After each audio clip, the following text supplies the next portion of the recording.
For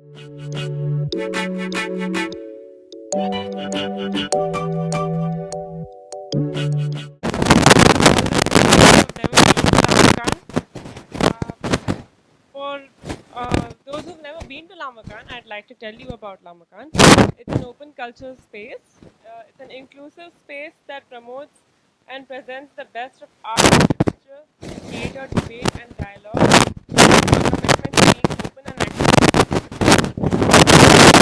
Lamakaan produced as many as 316 events, and it has been the venue for 65 stages, 12 workshops, 8 performing arts and dance, talks, 91 movie screenings, including a few documentaries, Lamakaan Organic Bazaar, 18 musical events, 32 meetings, 32 discussions, 4 storytelling sessions, 3 exhibitions, 3 poetry readings and Bazme Sukhan, 2 Dastan Gois, 1 Hassan Memorial Lecture, and many other events. We are also entering into our 13th year with very engaging performances. Before I ask Abu to invite Hartosh Singh, I'd like to invite our staff members. Oh, sorry. Before I invite, before I invite Ashraf Farhan to introduce Hartosh Singh, I'd like to first invite two of our staff members, Gajender and uh, Kailash, to introduce themselves and Lamakaan.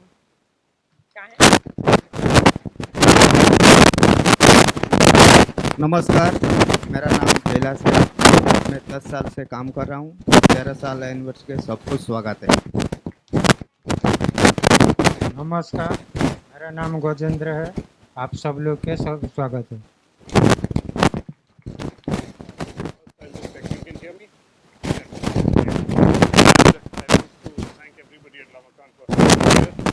I was in Hyderabad almost 5 years ago at the Barcelona Memorial when I was talking on the podium. Some things don't change, and under this dispensation, I think it becomes even more important to repeat certain things. So the title of the talk today is Rich Media, Poor Journalism.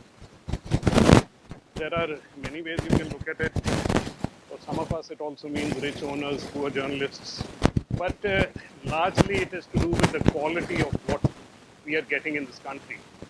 And I want to talk a little about the kind of structural imperatives that get here. It's easy enough for me to say that, look, right now we all know that Modi is a problem, Amit Shah is a problem, the RSS is a problem, the current dispensation is a problem, journalism is a mess, media is not doing the job. Period. Of course, that's a given. Why are we here? What should we be doing about it? Can we do anything about it? What took us to this place? I think are some of the questions I want to talk about and examine. And in this context, the reason I use these two words in the title, media and journalism, is that often enough, these are terms that are used together or interchangeably. We have the media in India is not doing its job. And I think it is very important, and I think it's more a personal take. There are theoretical definitions, theoretical differences, but I will just tell you basically in very simple terms why I think it is necessary to understand this distinction and what it explains and what it tells us about what is going on. And the media is a term that we use often to describe what. The television media, the internet media, cinema, and in all these contexts, what we are talking about is a medium. A print medium is what uses print, broadcast is what uses television, internet is what uses the internet as a medium in some senses. Media is the modes through which information is communicated. And it is a term that is used far too often interchangeably. Media actually, one is a structure and it encompasses a huge range of things. Cinema, entertainment, market, everything is media. Telecom is media in some senses. The biggest media player today is the media. What does this have to do with journalism? I think that distinction comes in from the fact that journalism, first of all, involves itself with news. And news is a very small part of the context of life. Media is a term that takes in a lot of things. And within the context of news, journalism deals with the process of how that news is communicated to you. What does a journalist do? What are the terms we use in terms of journalism? And to take simple examples, and the reason I'm picking up these examples is I will return to them, is that if you take a cricket test match that is being played out, you have a live telecast of the match, you have commentators, you have reporters writing about it the next day, and straight enough, so and so has scored so many runs.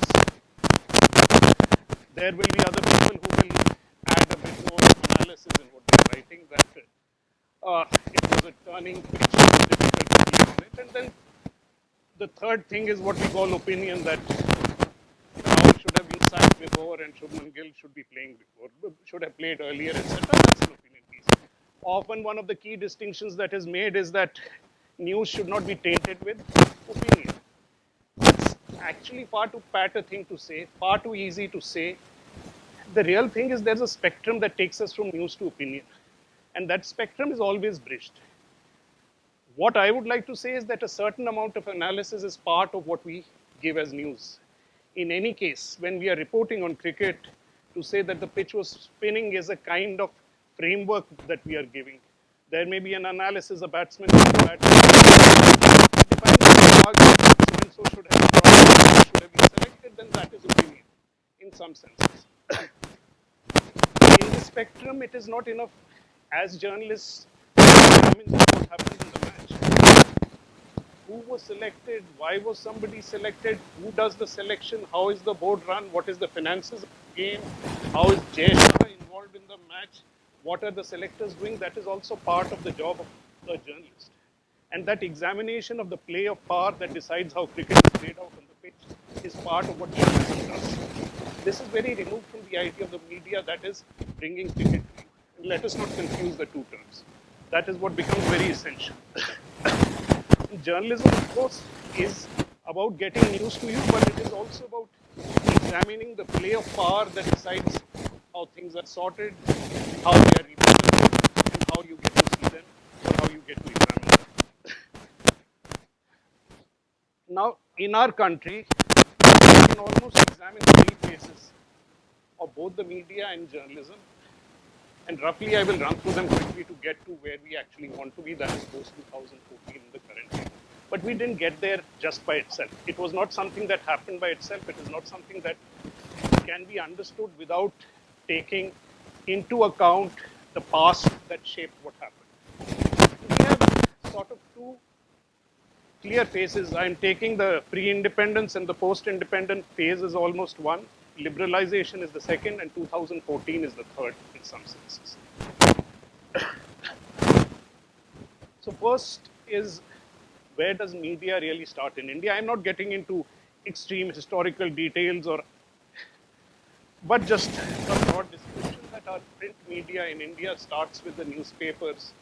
The newspapers that we know as national newspapers, the Hindustan Times, the Times of India. The earliest ones are beginning in 1915, 1920, 1925. We are talking of what was called the jute press. And for a very simple reason, it was called the jute press because from the very beginning, to set up a printing press and to print newspapers required a large investment of capital. And this investment of capital is always going to be one of the important problems that we continue to face till today. The only people who could do this at that time were large businessmen, largely based in Calcutta at that time, the center of the empire. The Indian Dominion was at least Calcutta, and they had carried out their business. They'd made their money through jute, trading in jute. That in Hindi, the term jute and jute are very close, is often play that is often made. That includes, for example, the Birlas, but it also includes later people like the Goenkas, others who formed newspapers. There was another thing that was central to them, apart from being jute barons. They were largely from the same community, a community that had migrated from Rajasthan. one who had set up shop in Calcutta. India, not to understand community, caste, and how it shapes what happens, is actually to make, sort of miss the essence of it. The Marwadis, through their acquisition of wealth and through trading skills across the country, also saw a need to establish their credentials as propagators and defenders of what today is called Sanatan, what the term is used, Sanatan term of Hinduism. And I think one book that I would recommend is Akshay Mukul's The Gita Press from Gorakhpur, again funded largely by the Marwadi community. The entire spread of popular literature that shaped popular Hinduism today was produced by the Gita Press in Hindi. The publications of Gita, the publications of various versions of the Ramcharitmanas, etc., all were part of the work done by the funded largely by the Marwadi. So at the inception of print media in India, you have an ownership that is firmly committed to a certain idea of Hinduism and their place in that idea of Hinduism. This is an opportunity that we never questioned, examined, or looked. Who should own media? What should media be about? Is not a question that got taken up when we became an independent country. I think one of the great missed opportunities of the Constitution was to discuss exactly this. I believe firmly that in the same way that a separate role for how a judiciary should function, how the executive should function, today we realize that the media has at least as important a role in shaping public discourse, deciding public discourse, or even the questioning of how a democracy must function. So there were three important questions that should have been answered. What were these three questions? Who should own media? We still today do not have a media ownership bill. Actually, the fact is that even the youngest journalist employed in any organization has to prove more professional skills, education, achievements than anybody who runs a media organization. Anybody with sufficient amount of money today can open a media organization without any restriction at all in this country. In almost every country in a functional democracy, there have been bills on how media has to be organized, who should own media, who should decide how a media functions. We missed that opportunity. We did not talk about a government investment in media, a public trust in media, a public funding of media. I'm talking of media itself at the moment. I'm not even coming to journalism yet. None of these questions were ever taken up for discussion. So we inherited a certain structure of rich, powerful businessmen, men mostly, owning media which continued post-independence. What should be the relationship between these media owners and the journalists they employ? That was the second opportunity. What was done about it? Actually, something was done about it. We actually have forgotten about it. This is, in the early 1950s, we have something called the Working Journalist Act, which has largely been forgotten now, which defines the kind of constraints that exist on owners when they are dealing with journalists. What are the working hours of a journalist? How you can fire a journalist? What are the conditions under which you can fire a journalist? What is the compensation to be paid for a journalist? The third, of course, was the question of how do journalists interact with other journalists? What are the responsibilities of a journalist? What is a journalist supposed to do? What is a journalist's job? What happens when journalists deliberately get facts wrong? When they choose to take certain partisan sides? Is that a crime? Is it just a leap of faith? Is it something for the market to settle? Is the market going to decide whoever selects whichever journalist you want? Or is there a responsibility for journalism that goes beyond just the market settling what is right or wrong? We never examined that question. We let it lie in abeyance. So, of these three major questions, only one was partially addressed. The other two were left alone. And we were content with that because post-independence, I think all of us were as we look back now, there was a certain zeal of nation building. We are constructing a new nation on the back of the freedom movement. The newspaper owners saw themselves as part of this project. So did the journalists, the editors themselves see themselves as part of the project. There was a certain meeting of interest where these questions of conflicts between owners, between journalists, between government and owners, between government and journalists, really did not come to the fore.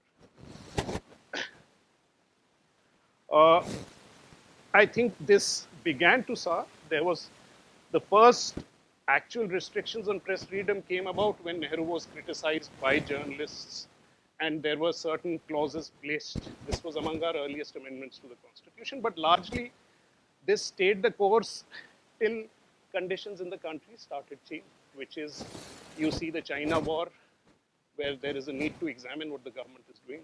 You see the career of Indira Gandhi, you see the emergency. At this point, you already see that the nature of relationship between journalism, editors, and government is changing at this point of time. But is the media actually responding in the way it should? And what are journalists doing at that point of time? You can see, and I think there is a famous phrase which I think is overused and is still applicable, that asked to crawl, asked to bend, they crawled. Basically, we are talking of the only example that stood out was the Indian Express at that time. There were several others, but I'm talking of the national media. But you must remember that even as the Express stood up to the emergency, we forget to examine in that heroism what was Ramnath Goenka's background. Ramnath Goenka was a journalist. He was a political opponent of Indira Gandhi. If you actually see, and I worked with the Indian Express for 7-8 years, the Indian Express does not have the same record of examining governments which represent the right in power as it had of standing up to the emergency.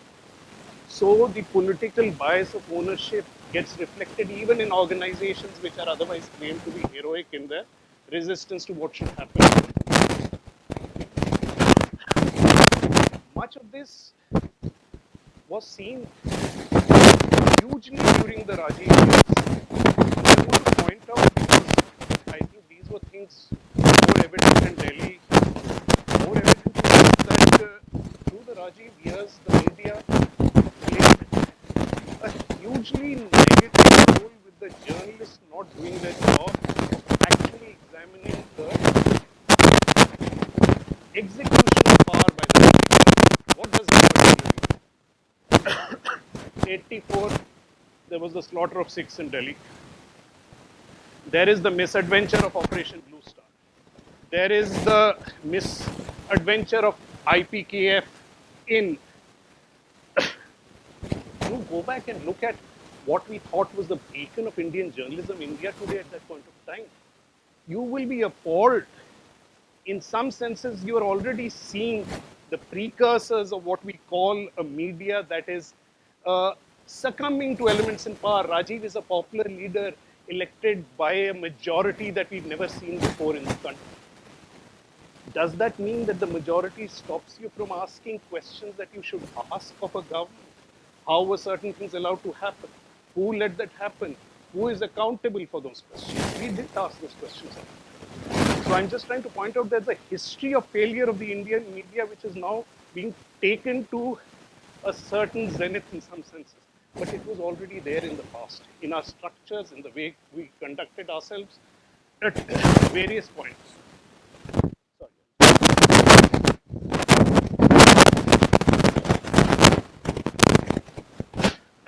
And then we come to the early 90s. We come to liberalization. We made certain economic adjustments. There were many consequences, some good, some bad. One of the consequences on the media was that we began to see something called the contract system enter. Before the contract system, under the Working Journalist Act, we had what was called the wage code. That fixed wages were prescribed, fixed working conditions were prescribed, fixed reasons for termination were prescribed. It began with the Times of India offering what was called a contract where you would be given higher salaries, but you would waive your protection under the Working Journalist Act. Now, this was actually a red herring because unfortunately, we as journalists, while examining other places, get our own rights. That the Working Journalist Act says that no contract has the ability to override the Working Journalist Act. What it tells you is that you can give remuneration beyond what the Working Journalist Act provides, but you cannot take away the safeguards and protections. I know because as late as 2014, I fought a case against my employer, employed on contract, fought a case on the Working Journalist Act, and I actually won that case against employer. But we came to believe as a community that we do not have these protections. So the climate that was created, and the best way I should describe it to you, and I think that's the best illustration of what the distinction of media and journalism is today, the same climate that most of you encounter when you go to private hospitals. Journalism is akin to the role of a doctor on contract to the superstructure of medicine that is the media. The entire organization that runs a hospital that is impersonal, that you don't see, is what the media is. And the role of a doctor today in most major hospitals in Delhi, and I'm sure that's the same practice today, doctors are on contract where they are paid per patient, the number of patients they bring. There is no salary, there is no security. They can be hired, fired, treated at will. And these are people who we trust with some of the most important facets of our life. I think something similar has been done with journalism. And what happened with doctors is also what happened with journalists. That doctors and journalists both lost faith in the very structure that operates their professions. This control over the profession was outsourced to other people who actually had no regard for the nature of what journalism is or what medicine is. Uh, as a result, post-liberalization, we started seeing a new kind of speech. These were people who were editors in name, but they were management appointments. They were more managers. Uh, they were people who were there to implement the management of the owner's bidding rather than carry out the journalistic task of shaping the journalism should. Post-liberalization comes with another phenomenon. And I also want to point this out to you that if you look at a number of organizations that were launched, media organizations, post-liberalization. Let me give you an example. NDTV, Outlook. You can throw in, I work for a magazine called Open, which is not. You can come up with your examples. I'm not talking of legacy media houses that already existed, but new ones that started. Not one, over a period of time, became a sustained profit-making organization. So why do you suddenly get these organizations multiplying and thriving when, in terms of the logic of the market, they don't seem to make sense? None of them are making money. None of them are doing what you would expect in a liberalized economy a business to be doing. Why is this happening? And you have to go back to the question of media ownership that we first talked about. The media owners who owned media were not people who were fundamentally interested in journalism. I think Outlook is a prime example. The Rahejas, I worked at an Open magazine which was owned by the R.P. Goenka group. These were people who had interests in a huge number of other businesses, of which media was one small part. The advantage of owning media for a lot of these owners is that, and I've used this word before, we should not shy away from this, that the media part of their business often became an excuse for influence peddling. That what you could gain or lose by retaining, reporting or not reporting, Because in journalism, not reporting is also another kind of favor that is almost as important as reporting. By not reporting certain things, the favor that you can gain from a government is more than adequately compensated in other parts of your business. So if you make one loss-making media enterprise, you're making much more money in your other businesses. So in the final trade of a liberalized economy, you are gaining by running a bad organization in terms of media, but you are gaining in terms of profitability as a total media organization. This is one of the problems with not controlling or exercising control on media ownership. If you don't do it, this is the kind of consequence you are going to do even in an ordinary atmosphere. I'm not even talking about the atmosphere today. This is what happens when you have no real control. So you have the proliferation of ownerships. You have management appointees who being appointed in charge of organizations. Under the Congress, how does it manifest itself? The Congress is a organization with manifold centers of power. There is a coterie around Sonia Gandhi. There are people who are loyal to Manmohan Singh. There is a Jairam Ramesh sitting somewhere. There is a Shivraj Patil sitting somewhere. Each of them have their favorite owners and favorite journalists. What you have is a disparate distribution of quotas. So you get the feeling that there is an independence in the media because my owner may not write against me. So you get the illusion of an enterprise where there is a criticism of the government. And that criticism is there. So as long as you have this manifold centers of power, there is some media looking at some minister or some processes of government. But the structure is already hollow, it is already weak in some senses. And I think those of you remember and go back to the conversations in the radio tapes, much of what I'm telling you is already enshrined. The closeness between owners, journalists who are doing the owner's job, big media heads. When we published the radio tapes, I was with the Open magazine team that published the radio tapes. I remember that my editor Manu Joseph and I, when we were debating this, we did not reveal either to our publisher or our owner that we are going to publish the story. We were ready the next day when the story comes out that we would probably have to leave it. What we were most worried about, we published 6 original conversations. People remember the ones that were to do with Barkha Dutt. They will remember a few others, conversations which were not printed, but Prabhu Chawla talking about judges and their appointments and how judgments are managed.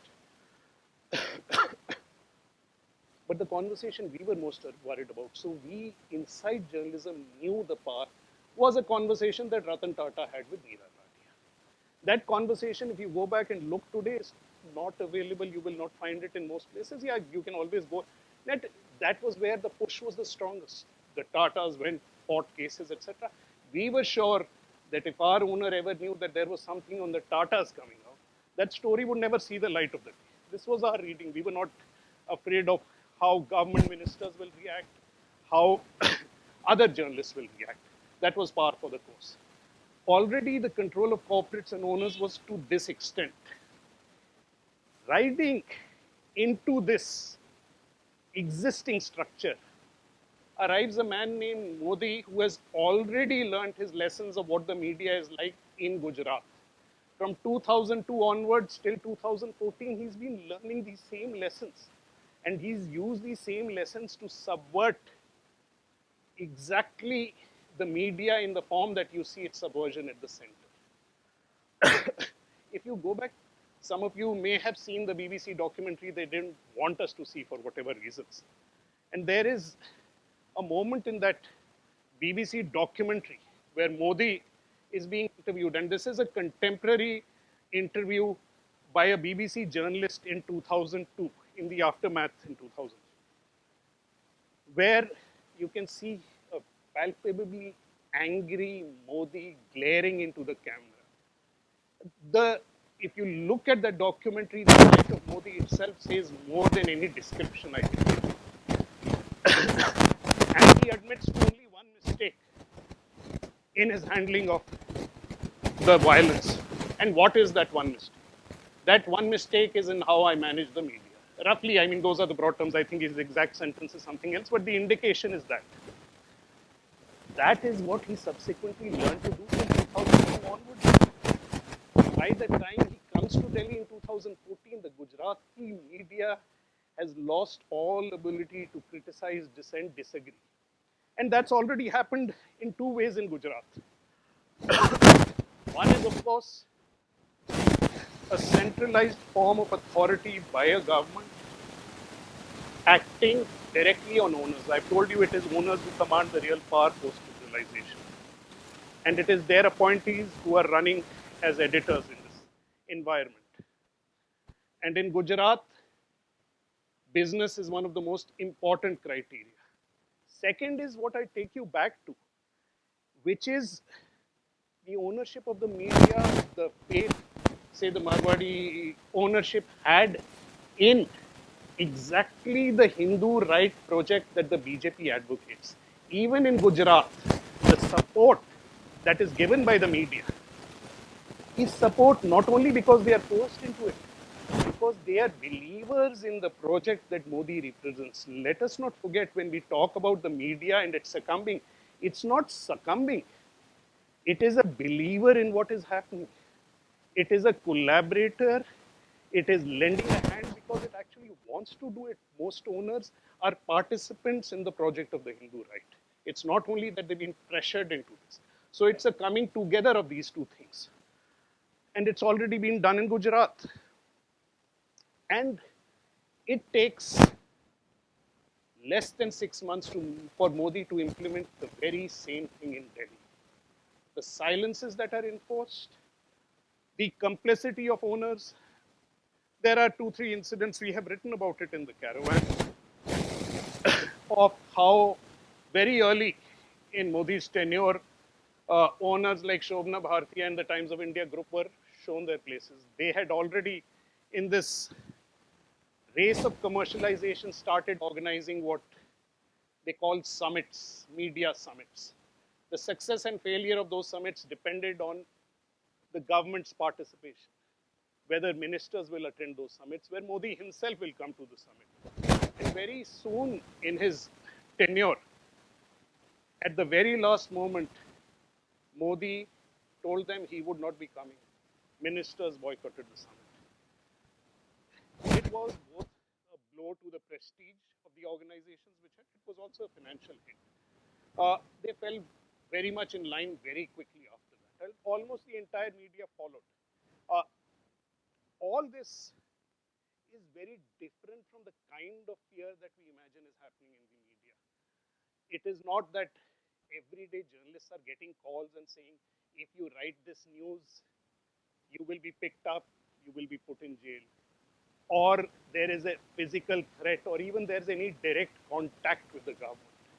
It is happening at an interplay where largely even I'm not aware or you are not aware. What is happening is that most owners know this is the line that the government wants to see. Most owners are happy following that line because they want to see this government doing well. So there's already a meeting of interests and minds in that case. In this, the people heading these organizations, and I have not spent separate amounts of time on the beginning of television journalism or now digital, because I'll come back to digital, because television itself involved to set up a television channel, huge amounts of money. Again, it was not possible without big capital. You will see again, I had mentioned Ratan Tata earlier, we seem to think of the Tata group as particularly principled as, well, maybe compared to the Ambanis and Adanis, they are principled, but if you want to see the first real public endorsement of corporate India that resonated with the entire middle class across the country, it was Ratan Tata standing next to Narendra Modi and saying, this is the man we should look to for India's future, more or less. This consonance between corporates and power autocratic driven by this whole blood and soil nationalism is one of the defining features of fascism. I'm not drawing any other parallels except that big corporates were important players in the success of fascism, both in Italy and Germany. We often forget the corporates themselves and what happened there at that point. So by 2014-15, we already have come up with it was already compromised. It already was doing its job very partially. And Modi comes and finishes it off. It was not a very hard challenge for Modi. It was waiting to be done. He had not, over decades, thought and done what was required to create the kind of structure or produce the kind of journalism that was necessary. And Modi has come and shown us. That is why it has taken a few years.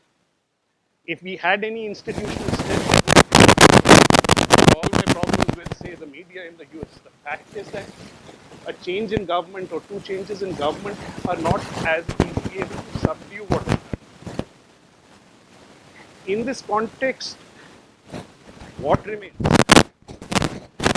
There are a number of small organizations. I represent one of them. I'm with the Caravan. There I can name few others, Wires, Goal, News Laundry, all. You have few here down in the south. There are some newspapers still standing up. But if you look at the size of this country and if you look at the reach of these people, you might as well not have the notion that there is an independent journalistic exercise going on. We have a very large media. It is not a free media in the sense that it does the kind of journalism it needs to do. We are not getting the kind of reach that we need to take out and produce news that will actually show up the government for what it is. At the beginning of the lockdown, I think we reported a story in the Caravan. Sagar, I think, was our reporter, which told of a meeting. Imagine the lockdown is going to be announced with great secrecy, and we all know the consequences of that lockdown and what that badly announced lockdown led. In the last 2 hours leading up to the lockdown, what was Narendra Modi doing? He was in a Zoom meeting with some of the top owners of regional and Delhi newspapers, media organizations, where he's telling them that it is your duty and responsibility to report positive news of what is happening. And you see in the coverage of the lockdown, over and over again, this problem that you will see that there are victims suffering, there are people traveling, all this is happening. But there is no media sitting, and that is the role of journalism, if it was allowed to do its role, making the connection that this is happening because of the decisions of the Narendra Modi government. The problems that people are facing is the failure of the Narendra Modi government. It is not an organizational failure. It is not an act of God. It is an act in which bad governance directly uh, controlled by Narendra Modi is responsible and accountable. And that connection is never made for people who are watching. Uh, People say that if you open the debates on primetime television today, you look at what is happening in the television, that it is not plausible, it is not believable, it is a theater of the absurd. But actually, it is not true. Day after day, the thrust of the 9 o'clock news coming into homes, even when they are not taken seriously, creates an image of reality that people are buying into more and more. It is also true that people are already accustomed to that pattern of reality. There is real democratic support for Narendra Modi. Let us not confuse ourselves or dismiss the support that exists on the ground. That support is not for the values that the Constitution represents. Narendra Modi has no liking for these values, and those values are all but been set aside. But he does have a democratic mandate. Let us not fool ourselves by believing there is a problem here, there is a machine that is being. Most of us as journalists who have traveled on the ground find that elections in the Hindi belt are turning out exactly as we expected. There is a huge amount of popular support. There is an endorsement by journalists and media that is resulting in the current situation. Now, what does this situation actually represent? I want to take you back to sort of the analogy I used with cricket commentary. Today's situation is if there is no live telecast, you don't actually know what is happening on the ground. What you learn about what has happened in the match is through 9 o'clock news, where you're told that India did really well. We don't even know what the scores are. We know that people who would adjust the match have been appointed by one of the teams themselves. We have videos which are fake videos flourishing around, which will show Indian batsmen have batted very well. It doesn't matter whether they have collapsed. In the sense that the lack of transparency means the reality of what is happening is not available to the vast amounts of the country. So the only reality that is being projected in the country, across the country, is the reality that is being designed by this government. It is this reality that is shaping perceptions.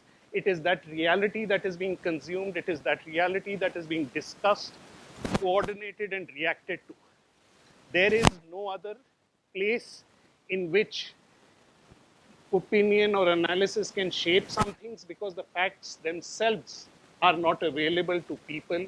They are not discussed or disseminated. In that sense, for all my, that's a separate of my issues with, again, the kind of corporate structure that NDTV was. It did a very important job. At least current events or news, they were providing one sort of perspective that was not available in the other channels. And that in the end is why they were, there was a change of ownership. Now you dwell on that change of ownership. Adani buys NDTV. Who till this point of time has controlled NDTV? Through the back door, and we've reported on it, the controlling shares are with Mukesh Ambani. Now, can you tell me, Mukesh Ambani is the direct competitor of Adani in every sector today, the two biggest corporates. I'm not talking of the recent thankful events that have led to certain sort of series of transparency on the group. But before that, these are direct competitors in every sector. Why in one sector where Ambani already has a huge presence? They own television channels. They own the whole backstream up to the network, television network. They own the phone networks. They are one of the biggest. Why would they give on the platter their main opponents a chance to take over a channel they control? It defies all business sense. It defies everything we know about Mukesh Ambani. I would imagine that there was some sort of pressure that was so direct. I can imagine very few places from where that kind of pressure could have come, but for maybe one or two names that all of us are privy to. That is the kind of intervention that is happening at a level, at a channel which, even at its best, had far more influence than the digital channels, but still very limited influence over what the public saw. So this desire to control and influence everything we are seeing extends, and when we look at places like Caravan or Wire or others, what you're looking at is a huge microcosm of a very minute microcosm that does not represent the reality of what is being read, seen, and witnessed by most of the country. Now, in this context, we must understand that it's not only a question of the media and the journalists, because I should criticize journalists more, because in what I have said so far, you will see that there is very little direct pressure on journalists.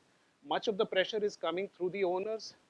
The pressure on journalists is economic. We must not think of it as pressure that is to do with imprisonment or beating. We are not there yet, except for a few rare cases which do not represent the norm. It is simply the kind of pressure which represents a loss of a job. For somebody paying a child's fee, a mortgage, that is the kind of pressure that is very difficult to stand up. But even so, there are people who have opportunities, who are financially secure, who are still not doing the journalism, even their compromised media organizations allow them to do. So in that sense, there is a larger journalistic failure. And that is also evident in what is happening. But the third real failure, which is larger than these two things, is the failure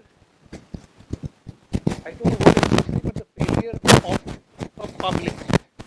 What I mean by that is that all the existence of journalism in a democracy was based or predicated on the idea of a public that will dispassionately receive information about a government, factor that in, and make its decisions about what the government is doing. But we do not have a public.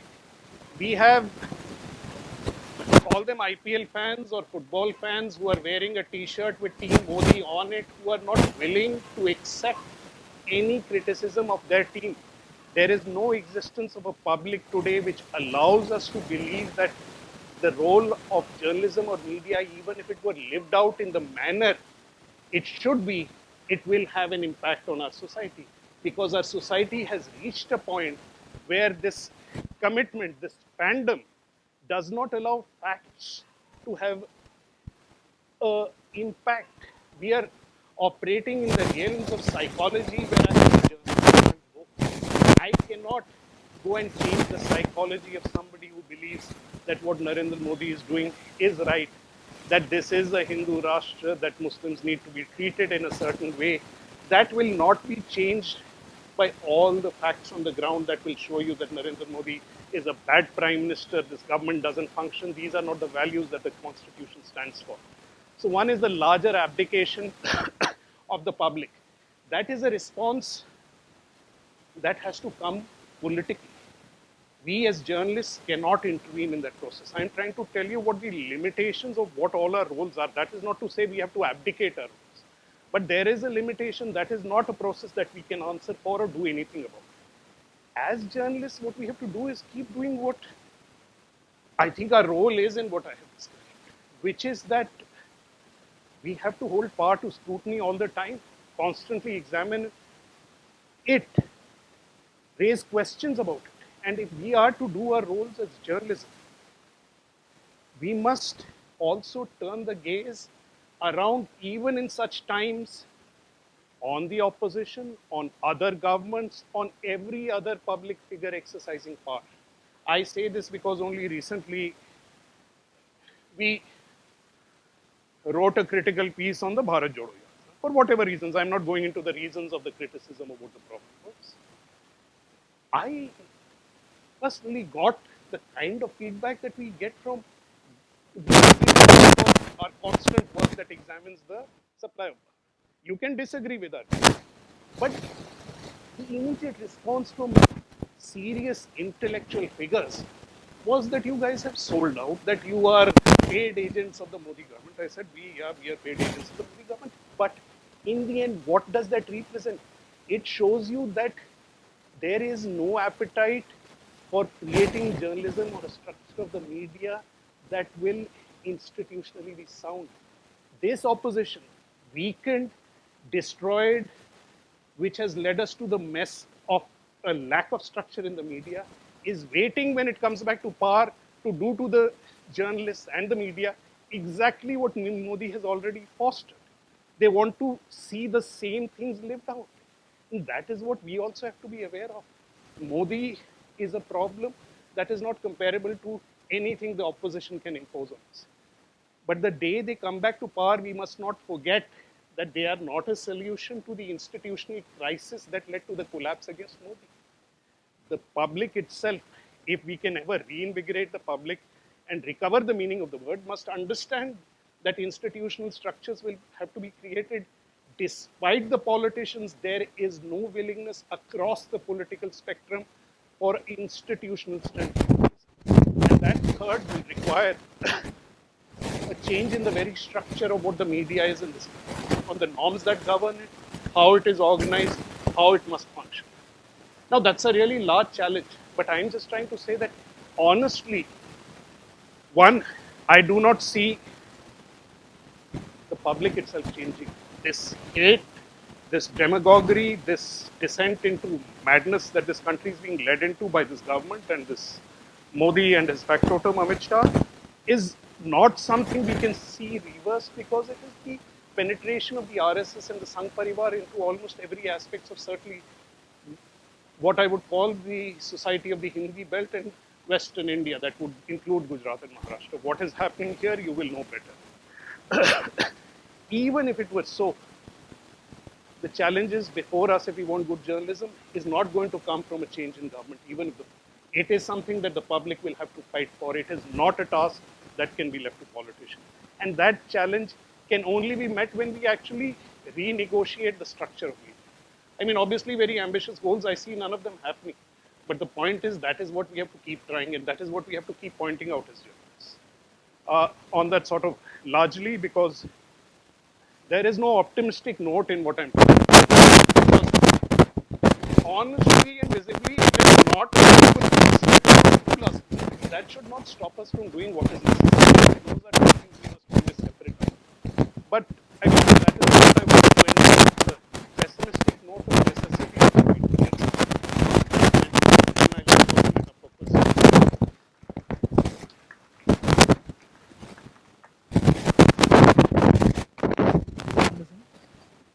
I have a question for you, which is coming from a place of, so if you look at organizations like the Caravan, the Wire, the one thing which works well is not just the fact that there is relevance in what is being reported, but it's also the fact that there is brevity in what's being reported. There isn't a whole lot of news, right? Absolutely.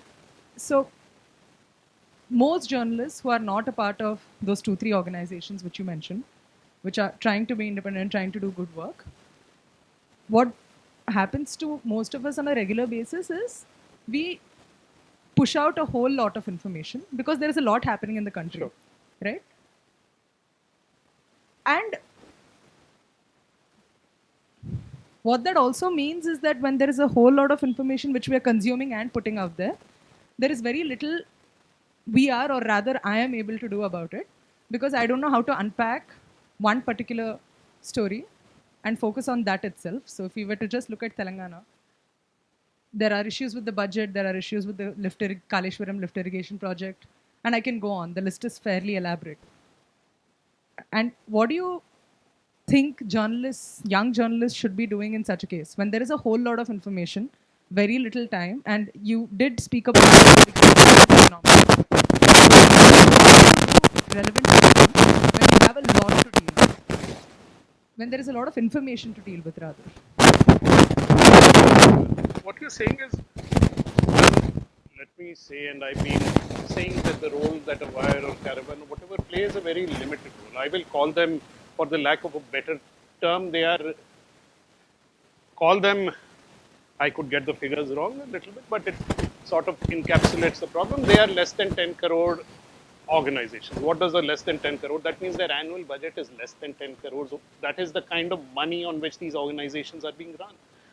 What we need to deal with the news, the context of this country is uh, tens and hundreds of 500 crore organizations before we can start addressing the crisis that exists.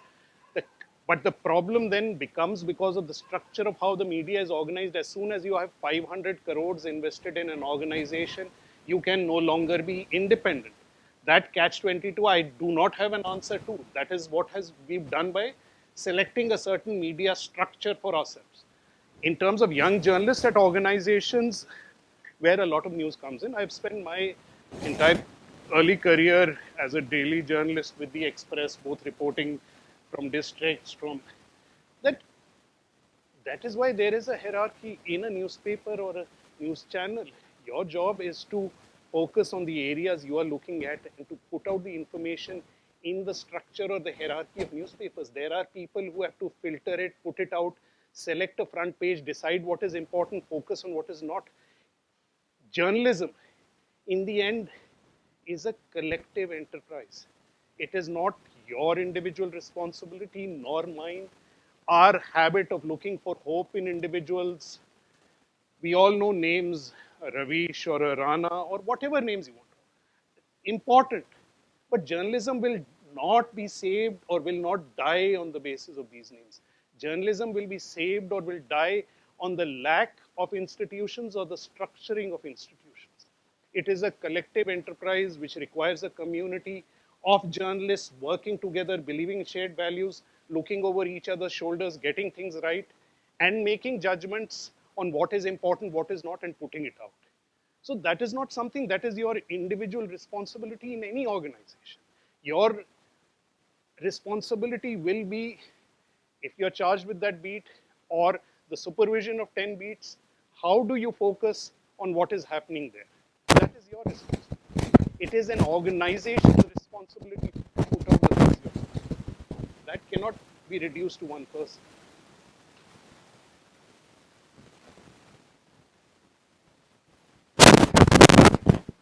Thank you for provoking session. So my question is, I would like to take it from the previous question. So first, you mentioned about the people's problem, how the public has become fans with the t-shirts on. But how much is it also the problem of people not willing to pay for news?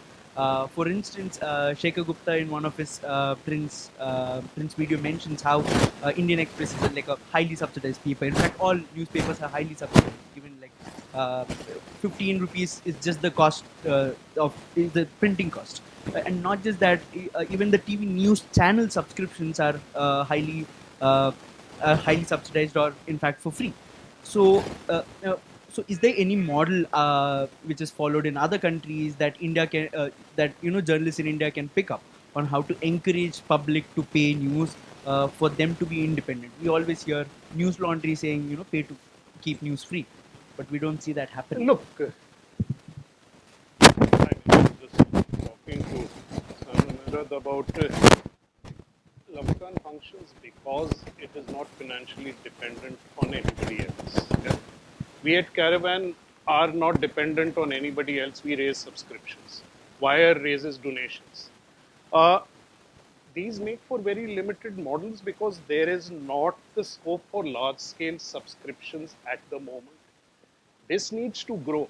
The New York Times today is a huge behemoth because it is getting, in the end, primarily most of its money from actually directly from its readers, which is how most businesses work. In media, because of this third party intervention of advertising, we've created a structure in which the advertisers, and often we forget the government is one of the biggest advertisers, that what we call subsidy is that instead of individuals paying, somebody else is paying for it. But if somebody else is paying for it, it is that agenda which will decide what is going into the newspapers. There is no easy way out of it. Whether people will agree to pay or not, I do not know. But if you want a functional journalistic model in the absence of the kind of things I talked about, that we had not decided on a public model of investment in media at the time of independence. If we had thought about it, created a structure in India, structure scale, all we produced was the Party or Doodle, which is not journalism, it's propaganda. But if we had managed to create a trust structure, that would be, but we have never examined alternatives of structure. So we are stuck with what we have. Given that we are stuck with what we have to find ways in which the public, I keep running into the country, young, old, 120, whatever they will pay for an issue of Caravan 120 or something, then this is too much. It is 1 month's amount. Most people that I know who are telling me that spend more at baristas every day than the cost of that magazine. But somehow or the other, because of this model of advertising that has been created, people expect their media, their journalism to come at a much lower cost than anything else they consume. Now, that is a habit that has been inculcated partly because of this model that we're talking about. None of us can do anything to change it apart from individually making choices. People talk about choices, people say, look, I watch those debates and they are horrible and I hate them.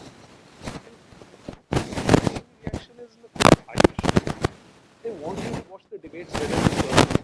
If you're serious, do not turn that channel on, please. All they want is your eyeballs, whether you do it to curse or do it for any other reason. Yeah. So if you are serious, switch off that channel. Get it out of your TARDIS. You want to do something about journalism, subscribe to certain places where you can get some. Beyond that, as a national project, I cannot answer any of this except for the fact that people have to make their own decisions. all the thinking cannot be bypassed to somebody else. People have to make responsible choices. And I know that's not going to happen, but I don't have any other answer. Hartosh, I have a couple of questions or comments. Over the last year or two, we have been doing statistical analysis of the way the media is playing the issue of citizenship. We work with the Hindi language press and also English television and print. And as part of this analysis, we also interviewed quite a few prominent journalists in the country, senior journalists, very respectable figures. One of the things that comes out in these interviews, and it's something interesting that you said about owners, that many of these owners already believe in the Sangh ideology and so on. And one of the things that comes out interestingly in these interviews is that some of the young journalists who are now working in this media don't particularly require pressure to be put on them by owners and politicians. Many of them have actually deeply internalized this ideology. And that manifests itself when they go into the field and start reporting on these issues. I mean, I just wanted your reaction to that. The second thing, more than a question, Hartosh, it's a bit of a quibble. I mean, as much as I enjoy reading the Caravan and like what you guys do at the Caravan, uh, I was quite disappointed with what you did with the Bharat Jodo Yatra. I think it was a hit job, uh, especially at a time when the complaint was that the legacy media has been ignoring it or confining it to inside pages and so on at a very crucial period in India's history. And I agree with you that Congress is no saint, and they have bag full of sins that they carry from God knows when, and they may not be the alternative that everybody is waiting for. But did the Bharat Jodo Yatra really deserve that treatment from the Caravan at this particular juncture? And given that you yourself said journalism is not just about reporting, but it is also a spectrum of opinion, perspective, analysis, all of that. Sure. So, what kind of a perspective were you offering with that, job you did on the Bharat Jodo Yatra? So, Thank you. Two different things. Which one should I address first? Because the second one will be more contentious. The first one, you said what you said, I couldn't state it better. Obviously, young people are absolutely complicit, but I mean, that is going to happen. This is the state of the country. If I take an average sample of educated young people or the media, and unless I look to filter out through values, you are going to get a large number of young journalists who actually agree with what the government is doing. That is visibly true around us. The second is to come back to the point I just made, which is that actually I disagree with you very strongly on the premises of the question. It is not my job to support your search for alternatives. I'm not being a journalist if I do that. That is not why I am here. Then you might as well buy an news organization that says we are providing you alternatives to Narendra Modi and we believe the Congress is one. My job is to look at a public phenomena which represents another form of power in its imagery, to tell you that the weaknesses I find in what it projects for itself. And this is not my look. This is what my reporter, a number of other people have gone, looked and reported. They did not go, mind you, like every other good liberal reporter, by calling up ahead and saying हम यात्रा देखने आ रहे हैं. तो वो phone करते हैं उनको, for few hours they are put inside the cordon. They stayed for several days. Nobody knew they were from the caravan. They spoke to people there. Then we went and analyzed the entire discourse of public pronouncements by Rahul Gandhi over a period of months. And this is what we found. We could be in error, and that is your right to judge us. But we did what we think is journalism. We did what we think was the essential problems in the narrative that the Yatra was carving for itself. because this is the yatra being examined on its own terms.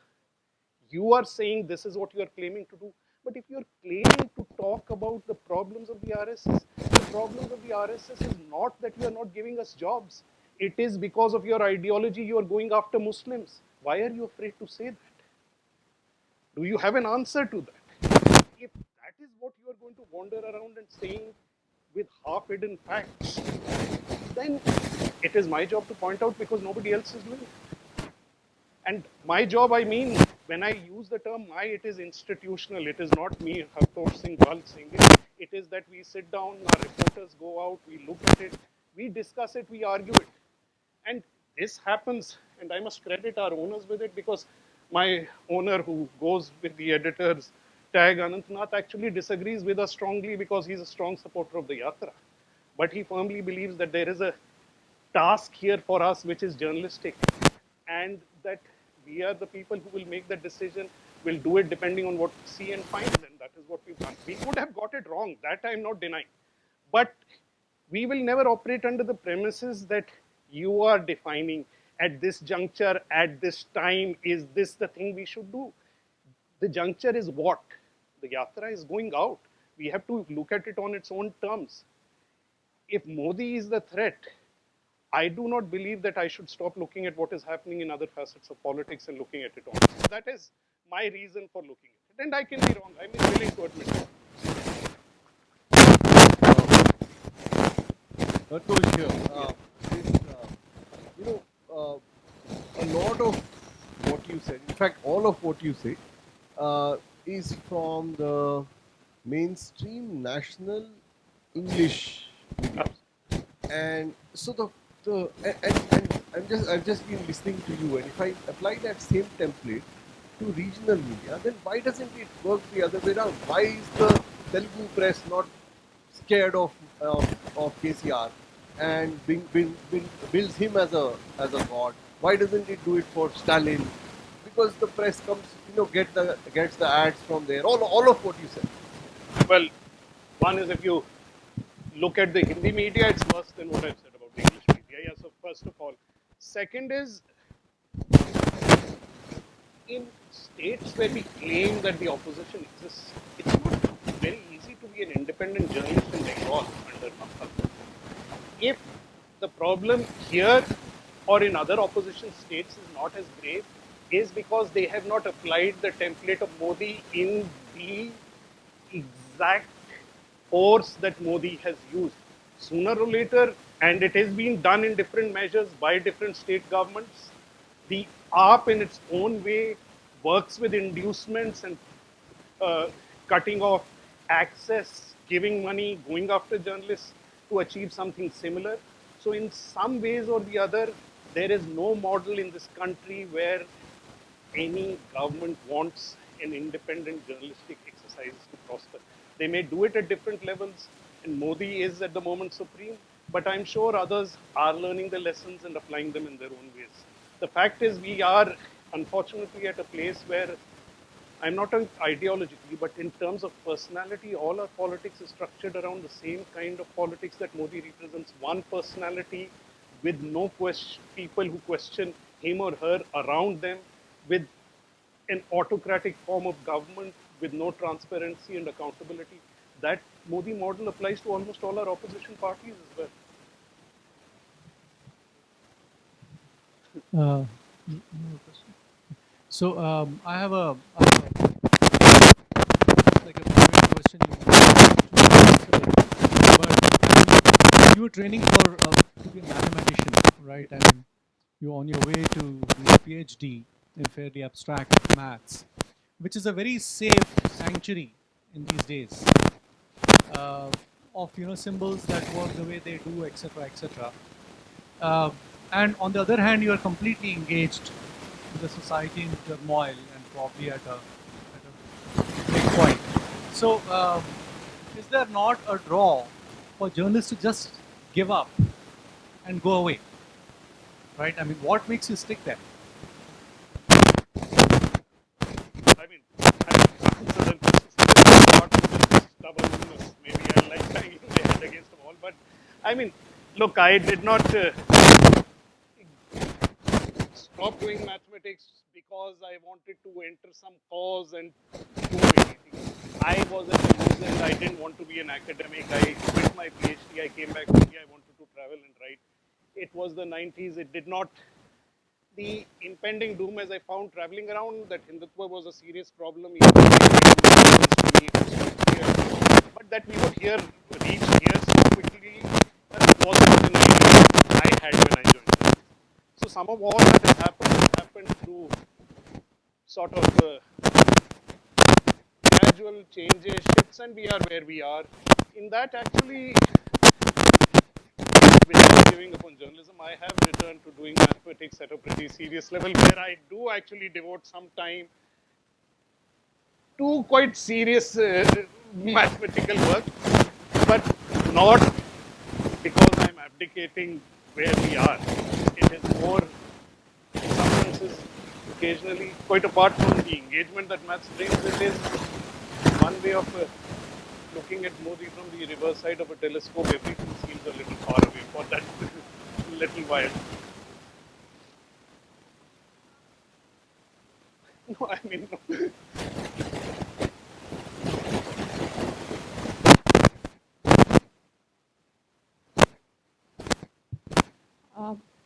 Hartosh, one of the questions, if you could compare and contrast what we've seen in the US, especially around journalism, two critiques in terms of journalism contributing to erosion of democracy as well as complete polarization has been the death of local news.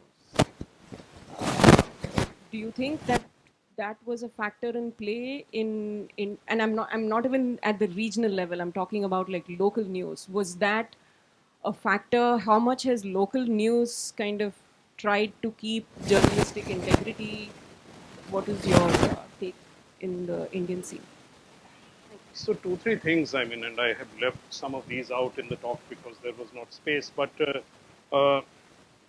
look, I was there as the mathematics we're talking about. I was a graduate student in New York. This is in the late 80s, early 90s. One of the things that struck me from the Indian experience is that uh, both the coasts, and particularly the East Coast, the New York Times had more foreign correspondents than it has state correspondents. Yeah, we as Indian journalists are used to. I was a state correspondent in Madhya Pradesh. There is somebody in Rajasthan. Anand was with us earlier during the day with Ravi Kulmi, and he was a state correspondent in Rajasthan. There are people posted in every state for the national newspapers. We have an inflow of news within the states. There are district correspondents.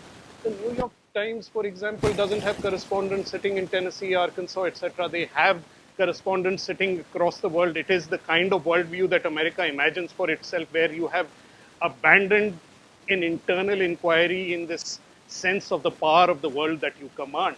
And when the Trump phenomena hit them, it hit them from states which they knew nothing about. In some senses, some of the journalism of the East and West knows less about America than they know of various parts of Europe. That was one of the great vulnerabilities of the American media system.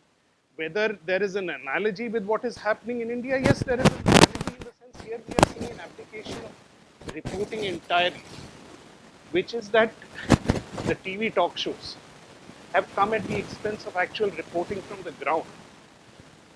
To invest in a show where people travel. Pardon me, Radhika was doing the show for NDTV at that point of time, so I have a fair idea of the budgets that are involved, what it involves for people to travel, spend time outside, go shoot over a period of days or weeks for a half an hour show, come back, edit, put it together, and put it out.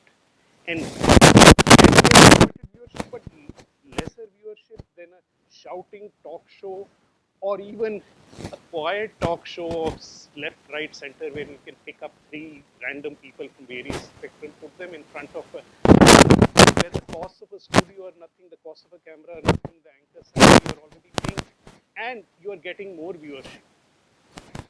Finished. Well before NDTV lost itself, it lost its ground reporting. And this happened across the board for organizations like the Express, where I had earlier worked. The abandonment of people talk about in the name of financial restructuring. The Hindustan Times will suddenly shut down 3 bureaus in Bihar and in UP. Overnight, the Hindustan Times will have no reporters reporting from UP and Bihar, where our entire politics is being shaped, by the way. That has happened over the last 10, 15 years, the abandonment of reporting, not just local reporting, but the abandonment of reporting from outside Delhi in the form of parachuting to places where some current crisis has broken out has become the norm for these organizations. You are not getting any kind of reportage that will look at issues. So yes, that has happened. But there is a third thing also that happened in the US, I think, which I didn't point out, which is as the public has changed, the idea of journalism, it has been undermined by the government. Like Trump did it there, it has been done here by the Modi government, where their own anchors who have produced journalism night after night go after whatever is left of journalism today to question their credentials, question the term anti-national, urban Naxal. All these have been framed as a way of undermining the message that comes out from people who are reporting. If you term them urban Naxals, if you call them anti-nationals, then what they are going to say is irrelevant. And that is the same. And it is a pretty effective strategy because even in the US, where at least the opposition to Trump was 50% or more of the people, and the opposition to Modi is not that much anywhere near that. It took one term for journalists there to become scared of the kind of power that public opinion can direct against us. So in that sense, the situation here is far worse. We are facing far more hostility. Look at the BBC here in Delhi after the documentary. BBC journalists were told to leave their press passes, not carry the cards around, take off their stickers. Their journalists were actually giving defenses in Delhi. Look, that documentary had nothing to do with us. It was made in London. When I was on radio talk shows with BBC people, there were people who were choosing to stay anonymous. Foreign correspondents are not giving their names. So if with just this much pressure, places which can talk of independence of media can succumb so easily, you must also understand the daily psychological pressure in India that journalists face. There is not just the public pressure, most of them also face the pressure of their immediate families who are telling them, you are wrong, why are you opposing Modi? They get cursed around every day in their immediate environment. This is what they live with. Given all that, that any journalism gets done at all is also somewhat of a little miracle, but it is very weak. Structurally, it's a huge problem. Hartosh, I didn't understand something that you said in your talk. You said that about whitewashing the whole narrative by the false videos that go out, and you took the analogy of a cricket match where we are not on the ground, we don't know how much India scored, and we're told that India won and stuff like that. So that is a part of the life that a part of the thing that's happening in the country that doesn't affect us. But ground reality of the people who are whitewashed and believing that India won, they don't have jobs. They don't have food to eat. They're seeing that all this is going on. So how do they still believe a narrative so easily that's put out? Because they're going through it. India winning or losing a test match is not affecting their ability to eat the next meal. But this whole idea of India shining, or whichever term they use now, how are they still so easily buying into that narrative? Look, I mean, it's an important question, but it is a domain where I have only as much knowledge. What is happening in the minds of people, why they believe it, I know that it is happening. It's something that, there was a tendency where we would go out and analyze elections, uh, where we would look at certain questions. What was the ordinary way of going around and asking elections? Raise the issues you are talking about. Are you getting the things that which is the government delivering or not delivering? I asked my reporters not to do that. And I'll tell you why. Because it reached the point where if you tell me whether the person is a Modi supporter or not, I can tell you what they'll tell about a government scheme. The idea that there's a public that we can just go ask and get an answer no longer exists. We are in a situation where we don't know whether schemes are going or not. People tell us depending on what is happening. And always cite one example. It tells you what the force of identity and psychology has done to this country after demonetization. I traveled to, there were two elections which happened simultaneously every time, UP and Punjab. Punjab is a minor election compared to UP in the larger scale of things. And we traveled to Western UP, Jat farmers uh, with certain crops hit by a lack of labor, and you go to them, and this is a great thing that Modi has done. Modi ji to ख्याल रख रहे हैं देश में, black money का वो कर रहे हैं. We would imagine that the Jats would be up in arms given their reputation. Nothing of this. You go to Punjab, same people, the Jat Sikhs and the Jats are the same tribe. I should know, I come from them. So, same agriculture pursuits, same kind of cropping patterns, same problems. And in Punjab, you ask them, and the first word you get is, I can't repeat it here, that Modi is such and such, he's such and such, he's such and such. How can you, at this point, start looking at economic conditions? You know that the identity is Sikh and they are going to say something about Modi. You know the identity is Hindu, they are going to say something about Modi. In that, where do you even worry about the truth of demonetization? Who is reacting to the truth of demonetization? Nobody. We are in that stage. And that is where reporting is also constrained in this country. How do you report on the recesses of the minds of people? We don't have answers to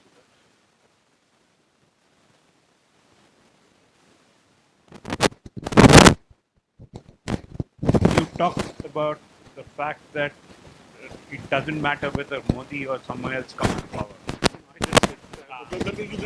Not at all. I would never say Maybe it might be better. Maybe it might be better. It would be hugely better. Yeah, yeah. It might be better, but the basic problem remains that we missed an opportunity in 1950 to think about who should own media and how should the ownership structure of media. Absolutely. So, what can I do about it? Look, what I said was the two different things. One is, of course, that things will change enormously because of Modi's absence. What I'm saying is the structure and problems of journalism will not go away, is what I'm saying, irrespective. And we missed a huge opportunity. First of all I am trying to say is, and then I always say that in certain times journalists become activists just because they end up speaking the truth of what is happening. But I do see those roles as different. My job is to create an awareness that this is a problem. Keep it in mind. There may be opportunities to address that at that time. Address it. What can you do about it today? What can I do about it today? Actually, today we can do nothing about it. Actually, that's the.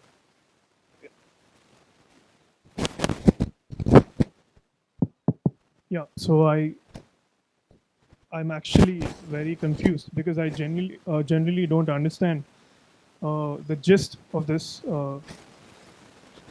event, because one thing to unpack here is, I'll just be brief. I'm sorry. Sure. One thing to unpack is, we're talking about corporations controlling print houses of media, or conventional forms of media, and they want to keep the government comfortable for their own benefit. So here it all comes down to the play of power, or a certain narrative that the people in power want to put in front of people, so that they come repeatedly. They come back to power again. So my question here is, so if the people in power are so eager to control the narrative of what they want people to think, our question should be right now: are we as a nation very clear about what values, like, do we really know why we are together as a nation? Because the core of the issue is let's say how journalism, the need of journalism itself is very. We need to think about it particularly, because I'm sorry if I'm not able to put Sure, this right. no, go ahead. I think it's an important question. Please, Yeah, take because your time. Yeah. because if any need for journalism is present in a democratic society, I mean, the need of journalism is particularly very important in a democratic society. and the way the society is structured is very important. In in in regard to India, we have caste, we have religions, narratives, we have a lot of different issues that our country is facing right now. So how do we, need to rearrange ourselves as a democracy is very important, right? So what issues do you think come, even for individual? Look, two, three things. I think you have a number of questions there. One is, of course, my job, again, as I said, is to analyze, scrutinize. I am not sure I or anybody has solutions to offer. But the question of values is important. And I mean, that much is clear to us that what is Modi a departure from? He's not a departure from a democratic leader. He is getting an endorsement. He is a departure from the idea of constitutional democracy as India was interested. The constitution has certain norms and principles and values. I will have different views that including the media and the role of journalism itself was actually abdicated in the constitution. That was excusable in the American Constitution. It was written 250 years ago. It was not excusable in the Indian Constitution. But the values that we choose. If you look at actually the Constitution, India is not defined as a geography. It is the geography is in the schedule of the conversation of the Constitution. It's tangential to India. That schedule can be changed and amended at will, so the geography doesn't remind it. There is no recourse to the history of India in the Constitution. It is we, the people of India, have come together to adopt a Constitution which says these values, and that brings together the fact that whether I am somebody who has his origins in Punjab is today standing in Hyderabad and talking about it, is that in some ways all of us agree in a certain sense of shared values, and that agreement is breaking. Now, a new agreement is being formed to which we were not party to and which is being forced on us.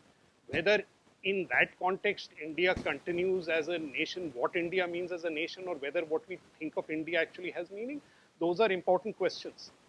I think those are questions we will see the answer to in some cases. But our personal question is that I believe in this idea simply because, I think some of the things in the Constitution are important. I also think the things that are important is simply that I can sit down and have this conversation across a range of,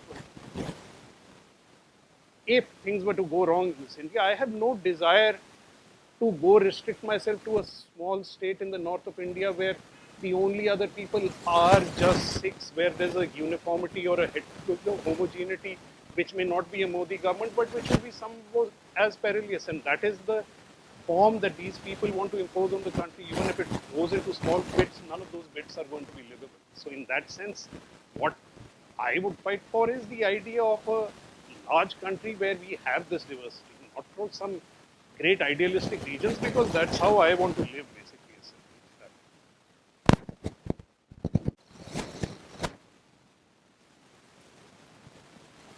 Hello. Yeah. Thank you, Hartosh. In fact, I had quite a contrarian view to to what this gentleman had regarding your article and the coverage by the reporter of the Bharat Jodo Yatra, because you actually touched upon the main areas that were being skirted. In fact, I joined the Bharat Jodo Yatra on 3 occasions: Maharashtra, Telangana, and Mahbubnagar. And on one of the occasions, the BBC team actually interviewed me as well. I don't know when that stuff will come on board, because I was extremely critical about the way in which the elitism was actually shown through in the way they included the people who were actually being able to be brought up and interacting with the team that was there, and that was the old Congress culture showing through all over. But my question is not on that. My question is, how has I also track BBC and Deutsche Welle as well as Telegraph, and how in India per se, how have they kept themselves isolated as compared to the rest of the entire media on on their ethics as well as on their reporting, with brevity as well as with clarity, and access to so much data which explains their position so clearly? What is the difference between the two, between India and this story? Isn't it the structure itself, the way in which it has been funded, the security that the reporters have? And then, given the crisis that we're having today for journalists, one of my very close friends over here was mentioning and has a question which says that do we now institute like during the period of the independence special awards for journalism with bravery and actually bring them up? Have I got it right? Probably at the time can we also combine the then you can answer. When like I come from Delhi, but when I go to Telangana interiors, language is a question at times. And given the fact that journalism mostly done by Caravan, Wire, and similar independent platforms done in English only, and we were speaking about the reach to our audience. So, what will be the role of language here? Like most of the people in interiors in many parts of India, they are not able to understand English at all. So, Look, yeah. in India is not going to be solved by 10 crore organizations. We need hundreds of 500 crore organizations. I don't have an answer to how they are to be created, but of course, we translate into Hindi, and that is a minuscule part of what we're doing. I mean, what we need is similar organizations across the country in all the languages, at least structured with a similar attention to values. That's all. I mean, how that will happen is a question larger than myself. I have no actual simple solution to that. And in that context, what you said, look, I mean, as far as the Yatra is concerned, I think there are absolutely a set of views that disagree with ours, that are critical of ours, that agree with ours. And I think that is how it should be with every story we are doing. All I'm trying to say is that you must understand that we can get it wrong, but that is part of the. We are too easily now at the point where disagreement is seen as a sellout. That is exactly the environment Modi has created and wanted. So that even we, amongst ourselves, as soon as we disagree, it is because this guy has sold out to so and so, this guy cut so and so's vote. It is as if it is my way and nobody else's. And that is exactly where Modi wants us to be in some senses. And that is all I'm trying to say, that it is our job to look at other things. As far as role of journalism, as I said, I think in some senses, yeah, I know it is a rhetorical question, but even if it is, I think there should be consideration for what happens in the course of a year. I think there are several awards that happen for individual journalists and stories. Oh, yes. I was trying to avoid that question for the simple reason that I think, apart from everything else I've raised, there is also a additional problem, and maybe I'm going to go into depths which, or maybe make claims which are even more controversial, is that I think these countries also have a sense of public integrity that we lack, because it's not just about media organizations. Bribing a police person in these countries is far more difficult than doing it here. The idea that a judge can be approached does not exist. I'm not saying it exists here because I can be hauled up for that, but I mean, we all know what the conditions are. So what I'm saying is there is a larger question of public integrity that may be due to economic levels, that can be due to the way our politics is structured. I don't think we can end up creating a BBC or Deutsche Welle. What we will end up with is a Prasar Bharati. So in that sense, today it would be a waste of funds if we tried doing that.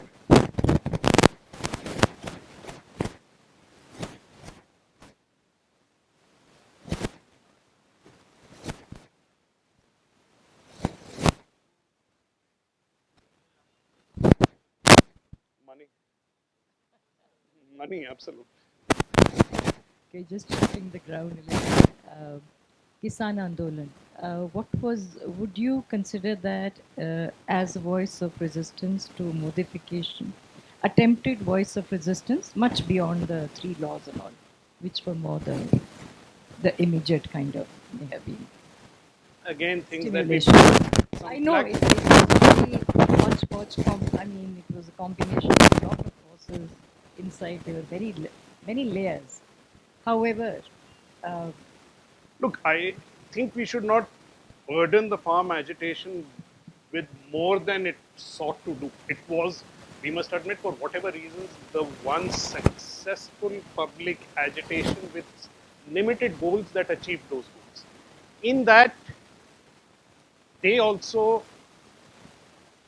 were understanding of the media. The leadership was from the left. There was a huge amount of Sikh religious symbolism available in the protests. But we must also honestly admit, and that doesn't take away from the facts of the case, that a lot of the imagery that was put out of representation of gender and caste was just that. It was imagery. In the end, the protests were largely a Jat Sikh and a Jat protests from Punjab, Haryana, and Western UP that succeeded in the farming goals that these communities wanted to achieve. In this, the claim to solidarity with labor, that women were at the forefront, etc., was uh, largely propaganda with at least some awareness in communities which are so patriarchal of these problems. But that's all that happened. Does that mean that it was unsuccessful or was not a challenge? Yes, it was confrontational. It took Modi head on, but it has not translated into anything subsequently that could be built upon. And we are seeing that absence in what is unfolding in Punjab today. Absolutely. So that is my reading of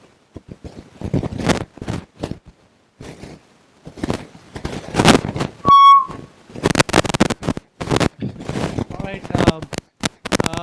We'll close the formal session here. Okay. But please stay back for dinner. Dinner is ready. And we'll have a bite with along with Hartosh and Radhika. Yeah. We are on the menu. Okay. So, we've been trying to get Hartosh for a long time. Um, Last year we came this close to getting him here, but he was working on a story which was more important, I understand, than being here. But we are so happy and so glad that he could make it this time here, and we are all richer for that. Yeah. Thank you so much once more, Hartosh, for being here. Please join us for dinner. Don't go away. Give him a token of appreciation from Lamakaan, and also to Radhika. Okay, that's great. Thank you, Satosh. Hartosh. I'd like to update you all about the upcoming events. We have one on Tuesday by Vidya Rao. It's listening to Thumri. It's at 7:30 p.m. same time, and it's a free event like today. All our following events are going to be free. Then the next one is on 15th March. It's Purane Gane with Yasin Khan. He's a violinist. That is also on 7:30 p.m. And then on 16th, our last day is Dance and Dialogue by Halim Khan, the famous Kuchipudi dancer.